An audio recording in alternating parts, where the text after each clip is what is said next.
Some wives leave you a will. Mine left me a map I didn't know I was holding, and she waited until I was lost enough to need it. Welcome back, friends. Grab a cuppa, get comfortable, and remember, the people in these stories had every chance to do the right thing. They just decided not to. Drop a comment, hit subscribe, and settle in. You're going to want to hear how this one ends. The morning of Carol's funeral, I wore the brown boots she'd been at me to throw out since 2019. I don't know why I did it. Maybe because she wasn't there to fold her arms and say, "Les Hardigan, those boots have done more funerals than the Undertaker." Maybe I just wanted to hear her give me grief one more time, even if it was only in my own head. She didn't. She couldn't. And the quiet inside that little chapel in Ballarat was the loudest thing I'd heard in 64 years of living. Our daughter, Simone, sat next to me in the front row. 40 years old, Carol's cheekbones, my bad temper, a combination I'd worried about since she was 6. She held my hand the whole service, which I appreciated, but she held it the way you hold a gate shut. Firm. Managing. Her husband, Brendan, sat on her other side and checked his watch during the second hymn. Twice. I saw it. Carol always told me I see too much and say too little, and she said it like it was a fault. I'm starting to think it was the most useful thing I ever learned. The weeks after the funeral ran together like wet paint. People dropped off lasagnas. I ate almost none of them. Our neighbor across the road, Joyce, retired postmistress, heart of gold, absolutely no sense of when to leave, came over 4 times in the first fortnight. On the 4th visit she sat herself down at my kitchen table, put her hands flat on the laminate like she was about to read my fortune, and said, "Les, love, have you given any thought to what happens now?" I looked at her over my tea and said, "Joyce, I put my wife in the ground 18 days ago. What happens now is I finish this tea." She went a bit pink and turned up 2 days later with a lemon slice. I took it as an apology. It was a very good lemon slice. But her question got under the floorboards the way questions do when they're the right ones. What did happen now? Here's what I knew. Carol and I had been married 39 years. I was 25 at the wedding, she was 23, and Simone came along the year after, which made the maths easy for anyone in the comments keeping score, and I know you lot keep score. We'd built a life in a weatherboard house on the edge of Ballarat that had seen birthday parties and busted hot water systems and one Christmas where the in-laws didn't speak to each other for 4 days over a game of 500. I'd spent 42 years as a diesel mechanic, the last 15 running my own little workshop before I sold it and retired. Carol taught primary school until her lungs made her stop. We grew old in that house. Or she did, anyway. I was apparently still working on it. What I didn't know, what Carol had been quietly, deliberately, lovingly keeping from me, I was about to find out. 24 days after the funeral, I got a phone call from a solicitor named Margaret Ewan. Not our solicitor. Hers. I didn't know my wife had her own solicitor. Margaret had one of those careful voices, the kind people put on when they're about to rearrange your understanding of your own marriage. "Mr. Hardigan, your wife left strict instructions that I wasn't to contact you until at least 3 weeks after her passing." She was very firm on the timing. I sat down on the arm of the couch. That sounds exactly like her. She's left you the whole of her personal estate. There's an account in her name only, holding $310,000. And there's a property. A cottage at Apollo Bay. The room did a slow lean to the left. Sorry, where? Apollo Bay. On the Great Ocean Road. She bought it 5 years ago. Paid outright. 5 years ago. 5 years ago Carol had been diagnosed with pulmonary fibrosis, and the specialist had used words like progressive and manage in a tone that meant neither. 5 years ago she'd started taking what she called her quiet weekends, because, Les, you talk to the cricket like it can hear you, and I need 2 days a month where nobody's arguing with Channel 9. 5 years ago I'd laughed, topped up her fuel tank, and waved her off down the highway. I sat in the kitchen a long while after Margaret rang off. The lemon slice was still under cling wrap on the bench. The brown boots were by the back door where I'd left them. "Carol," I said out loud to absolutely nobody, "what were you up to?" The kitchen didn't answer. But I had a fair idea the cottage might. Now, and this is where it gets complicated, so stay with me, I need to tell you about Brendan. My son-in-law. Brendan was 44, and on paper he was a success story, ran a mortgage broking outfit in Melbourne, drove a Uta that had never carried anything heavier than golf clubs, said things like going forward in ordinary conversation. Simone loved him. I'd spent 14 years trying to. He rang 6 weeks after the funeral on a Wednesday night. I was eating sausages and mash. He didn't ask about the sausages. "Les, mate. Simone and I have been having a chat with a financial planner." I put my fork down. "Have you, mate? The house is a lot for one bloke. You're knocking around in 4 bedrooms. Rates, insurance, the roof will want doing inside 5 years, you're looking at 15, 20 grand a year just to stand still. And with Carol's medical bills, Brendan. And honestly, with the market where it is in Ballarat right now, it'd be irresponsible not to at least look at, are you trying to sell my house?" There was a pause. The particular kind of pause a man makes when he's reshuffling sentences he's already rehearsed in the car. "We're just trying to make sure you're looked after, Les." And there it was. Looked after. In my experience, when the younger generation tells you they want to make sure you're looked after, what they generally mean is they'd like to start making decisions with your money while you're still warm enough to watch them do it. I picked my fork back up. "That's very thoughtful, Brendan. I'll have a think." "Les." "I'll have a think," I said again, pleasantly. Carol had a way of saying things pleasantly when the decision was already made and locked in a drawer somewhere, and she just hadn't published it yet. 39 years of marriage is a trade certificate in the tactics of the person you love. I'd done my apprenticeship. I hung up. I finished my sausages. Then I got the laptop out and typed Apollo Bay into the search bar. The cottage had a name. Of course it did. According to the paperwork Margaret emailed through, it was registered as Currawong Cottage, which is precisely the sort of name Carol would pick, quiet, a bit bookish, quietly showing off about how much she loved birds. I found it on the satellite map. 2 streets back from the beach, tucked under the hills where the Otways come down to meet the sea. Bluestone chimney. A veranda looking east over the water. It looked like the kind of place where a man could get a full breath in. I hadn't managed one of those since April. I drove down on a Tuesday. Told no one. Threw a bag in the back of the wagon, left a spare key with Joyce, who asked me nothing, because somehow she understood this was not a lemon slice situation, and pointed the car at the coast. 3.5 hours. 2 servo coffees. 1 meat pie at Colic that I'll be taking up with the manufacturer.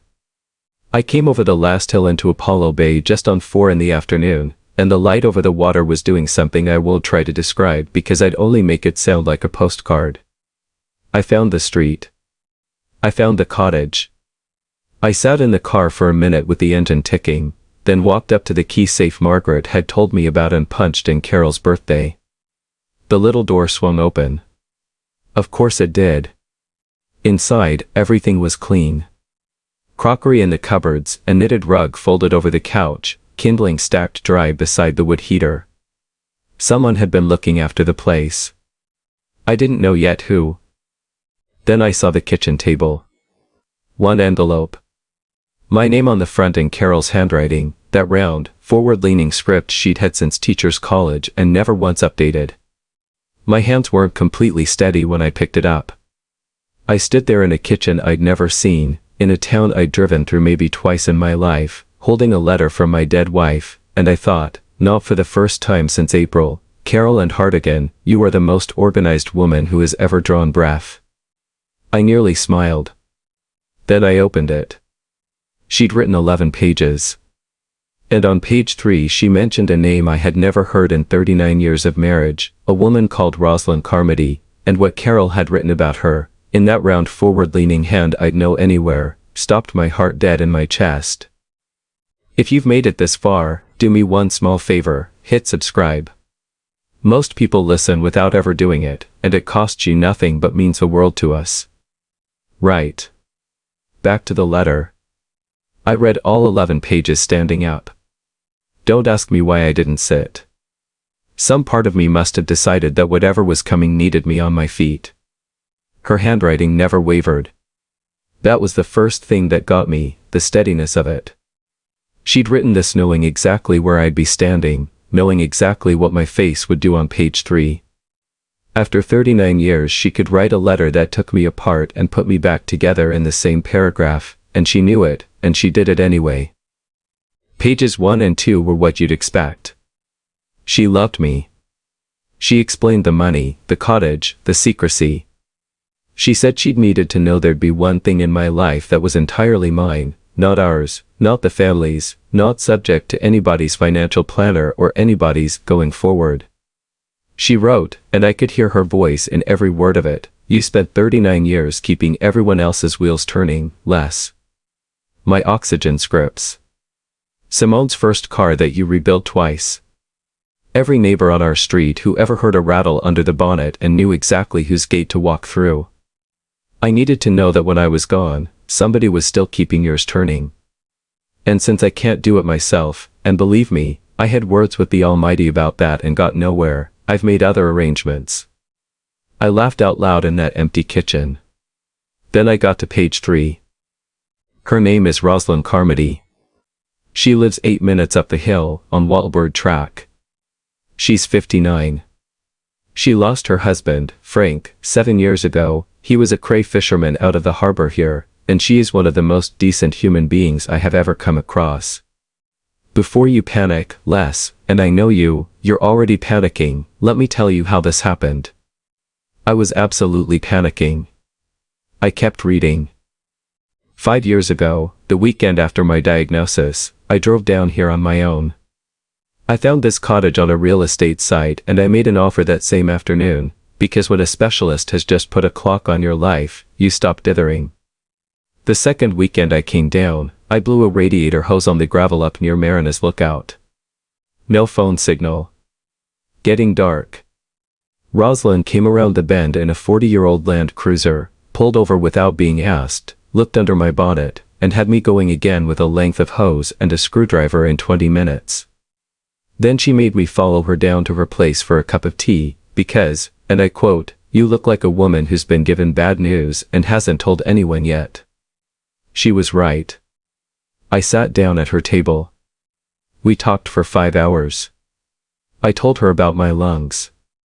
She told me about losing Frank. And somewhere in those 5 hours I made a friend. The real kind. The kind you don't get twice in a life. I sat down. My legs had made an executive decision. For 5 years, Roslyn and I have shared this cottage's weekends. She helped me choose the curtains you're probably not noticing. She has a key. For the last 10 months, while I was too crook to make the drive, she's kept the place aired and the kindling dry, and she never once made me feel like a burden for asking. I'm telling you all this, Les, because I need you to go and find her. Not today. Not this week, maybe. But soon. Because she already knows you. I talked about you every single visit, and she has been gracious enough to pretend she isn't sick to death of hearing about those brown boots. And because she is lonely in a way that good people shouldn't have to be. I'm not telling you what to feel, or when. I'd never be so presumptuous. I snorted. Carol was the most presumptuous woman in the Southern Hemisphere and proud of it. I'm only telling you that there's a woman 8 minutes up the hill who already knows how you take your tea, your full and frankly unhinged position on the front yard cricket rules, and the fact that you cried at the end of Red Dog and blamed the dust. She knows because I told her, and she listened properly, and she laughed in the right places, the Rael laugh, not the polite one. All I'm asking is that you knock on her door. The rest is yours to decide. I folded the letter up carefully and put it back in its envelope, square on the table, as if somebody might come to collect it. Then I walked out onto the veranda and sat down in one of the 2 chairs facing the sea. 2 chairs. Of course there were 2 chairs. Carol had bought 2 chairs and set them side by side looking east over the bay and never said a word about it to me. I stared at that empty second chair for a long time. "You're unbelievable," I told her, quietly, into the evening. The ocean didn't answer. But a Curwan landed on the veranda rail not 3 meters away, fixed me with that yellow eye like it was auditing my paperwork, sang 4 notes, and lifted off into the dusk. I decided to take that as a reply. I didn't go up Wattlebird Track that night, or the next morning. I unpacked. I made tea with the leaves I found in the cupboard, Carol's brand, naturally, and I spent a full day just existing inside the thing she'd built. I learned the cottage the way you learn a person. Slowly. Room by room. The knitted rug on the couch was handmade. I found a little stitched tag in the corner that said RC. I stood holding that rug longer than I'll admit to. The bookshelf had Carol's paperbacks, her detective novels, 2 bird guides gone soft at the spine, and wedged between them, a photograph I'd never seen. Carol and another woman on this veranda, both laughing at something out of frame, the unposed kind of laugh you only get when nobody's performing. The other woman was tall, gray coming in at the temples, with the kind of face that's been through weather and come out kind. I turned the photo over. On the back, in Carol's hand, self-timer, 3rd attempt. Curwan stole the first 2. Even the photo had its paperwork in order. That was my wife. On the 3rd morning, I drove up Wattlebird Track. I wanted on the record that I was not ready. I was a 64-year-old man who'd been married since the year Australia won the America's Cup, who hadn't introduced himself to a new human being since roughly the Sydney Olympics, and who was now parked outside a white house with a red roof and a garden full of kangaroo paw, because his late wife had set him homework. I sat in that car for 19 minutes. I know because I watched the dash clock do it. Then the front door opened and a woman came out onto the step with a mug in her hand. She looked at the road. She looked at my car. She tilted her head. Then she called out, clear across the morning, "You'd be less, then." I wound the window down. "How did you?" Carol described the car. "Said you'd sit in it a quarter of an hour before you got out." A pause. She was generous. I had 25 minutes in the sweep. I got out of the car. She was still smiling when I reached the steps, the real one, not the polite one, exactly as advertised. She put her hand out. "Roslyn Carmody. Kettle's just boiled, and I've got 5 years of stories about your wife that'll have you laughing and crying in the wrong order." "Les Hartigan," I said, which was unnecessary, but a man's habits are a man's habits. She held the door open. I stepped through. And somewhere at the back of my skull, quiet as a Curwan lifting off a rail, I heard Carol say, "Good. You finally knocked. If you're enjoying this one, do us a favor and tap that like button. It genuinely helps these stories find the people who need them." Right, because this is where Brendan comes back into it. Roslyn made a proper cup of tea. I want that established straight away, because small things matter when all the big things are up in the air. We sat at her kitchen table for 3 hours that first morning. She told me about the radiator hose and the gravel and the dark coming down. She told it the way you tell a story you've handled 1,000 times, worn smooth like a river stone. She was standing there glaring at the engine bay, Roslyn said, and when I pulled up she looked at me and said, "I don't need rescuing. I need this house to reconsider its choices." And I thought, right, I'm keeping this one. I laughed, a real one, the first since April, and it surprised me so much I had to put the mug down. "That," I said, "is the most Carol sentence ever spoken." We talked about her the way you only can with someone who also loved her. Not funeral talk. The whole woman. The warmth and the cast iron underneath it. The way she could make a decision before breakfast and have it fully carried out by lunch while you were still wondering where you'd left your glasses. "She planned every bit of this, didn't she?" I said at one point. It wasn't a question. Roslyn nodded slowly. "About a year and a half back, she sat where you're sitting and said, 'Rose, I need to tell you something, and you have to hear all of it before you say a word. And I said, Carol, no good news in history has ever started that way. And she said, Roslyn's voice went careful. She said, I'm not going to get old. I've known a while. But Les will be lost when I go, and I am not leaving that man lost. So when he finds the cottage, and he will, I've timed it, you be about the place. Don't crowd him. Just be findable. Roslyn looked at me. So I kept the kindling dry. Over the next few weeks, something quiet started up, the way it does between two careful people who've both been through enough to know that hurrying is how things get broken. Mornings, I made tea at the cottage, some mornings she knocked and I poured a second cup without asking. I fixed the gate on her chook run that had been swinging crooked since, by her estimate, the Gillard government. She showed me where the track behind the golf course comes out above the bay, the view Frank used to check the swell from. She cooked flathead one Thursday, simply done, and I washed up after, and we had a long and pointless argument about whether you butter both sides of the bread for a toasted sandwich. Her position was yes. My position was also yes, but I wasn't giving her the satisfaction. Carol would have wet herself laughing. And then, on a Tuesday morning, for weeks into what I had privately started calling my actual life, the phone rang. Margaret Ewan. Her careful voice was wearing steel caps. Les. I need to make you aware of something. Your son-in-law's engaged a firm in Melbourne. They've lodged a challenge to the structure of Carol's estate, the private account and the Apollo Bay property. The argument is that the assets should have been disclosed during the marriage and ought to be pooled into the general estate for distribution. The morning went very still. He's going after the cottage. He's asserting the family has a claim over Carol's private estate.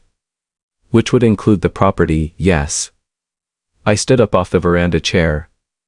I walked to the rail. I looked at the water and took one long, slow breath all the way to the bottom, the kind I'd driven 3.5 hours to find. Margaret. Can he actually do this? A careful pause. He can lodge it. Succeeding is another matter entirely. But Les, there's something else. Of course there is. Carol anticipated this. There's a second document. My instructions were not to release it unless the estate was challenged.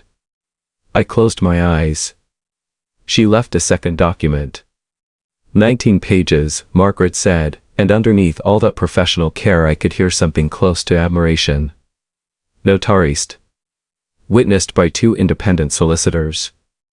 Every transaction itemized, the diagnosis dates, the purchase, the reasoning, her specialist's letters confirming she had full capacity throughout. And a specific clause covering any challenge from within the family. Read me the clause. Margaret cleared her throat.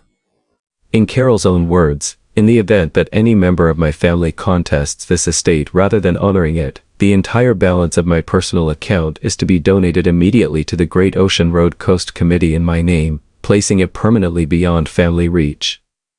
The cottage passes to Les unconditionally regardless of any proceedings. I would have preferred everyone simply behave with a bit of grace. But I have met my son-in-law, and so I have prepared accordingly. I stood on that veranda a long moment.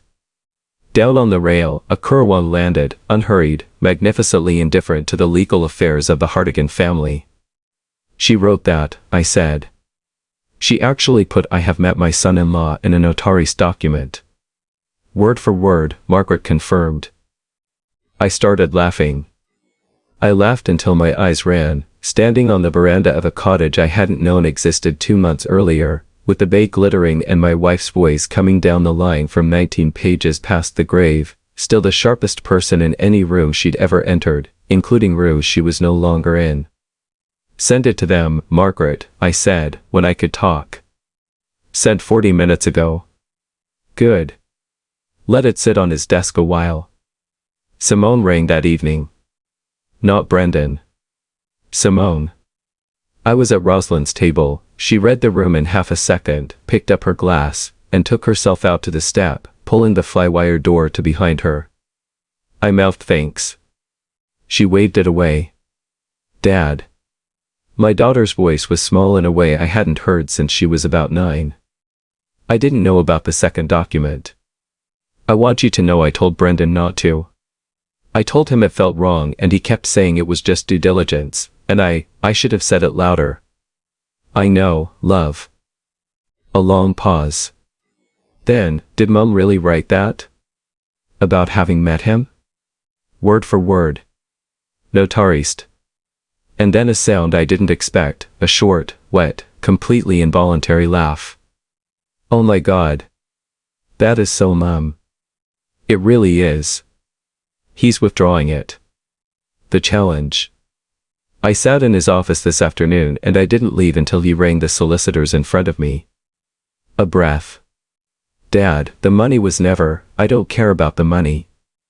I just got scared after Mum, scared about you on your own, and I let him turn scared into spreadsheets. That's on me too. It's on him more, I said. But I'll take the apology, and I'll tell you what your mother would have told you. Worry about a person to their face. Not through a financial planner. Quiet, down the line. Then, Margaret mentioned you haven't been on your own down there. I looked through the fly wire at Roslyn out on the step, glass in hand, watching the last light come off the water. There's someone. Your mum knew her. Handpicked her, as a matter of fact. The longest pause of all. And then my daughter, softly, with no anger in it anywhere, just recognition, of course she did. God. Even this.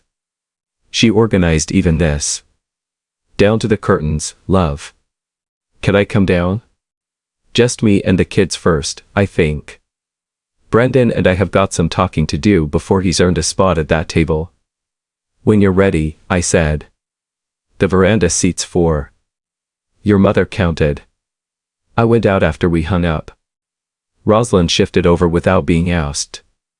I sat in my chair, I'd long stopped pretending it wasn't mine, and we watched the dark coming over the bay, the first stars switching themselves on one at a time like they had something to prove. You right? She asked, eventually. Getting there, I said. Same answer I'd given Simone.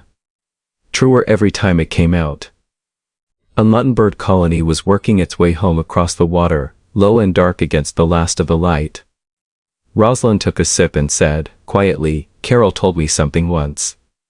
She said, I'm not frightened of dying. I'm frightened of leaving him with nothing left to be curious about. I didn't say anything for a bit.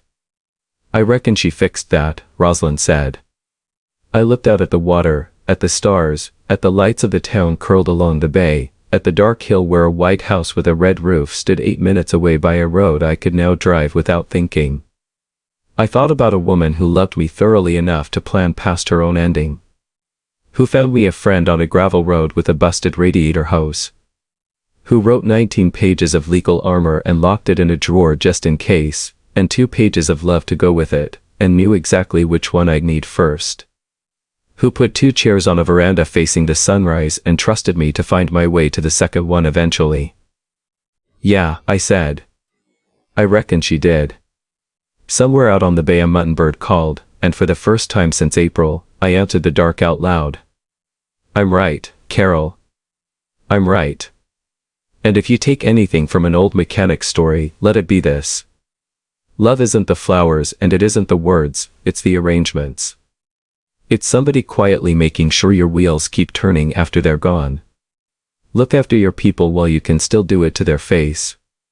Don't measure your parents' lives in market valuations, because a house is the cheapest thing inside its own 4 walls. And if someone you've lost left you a door, any door, do yourself one favor. Knock. The rest is yours to decide. I've had a lot of time on that veranda since to think about how it all fell the way it did, and the more I turn it over, the more I see that none of it was luck.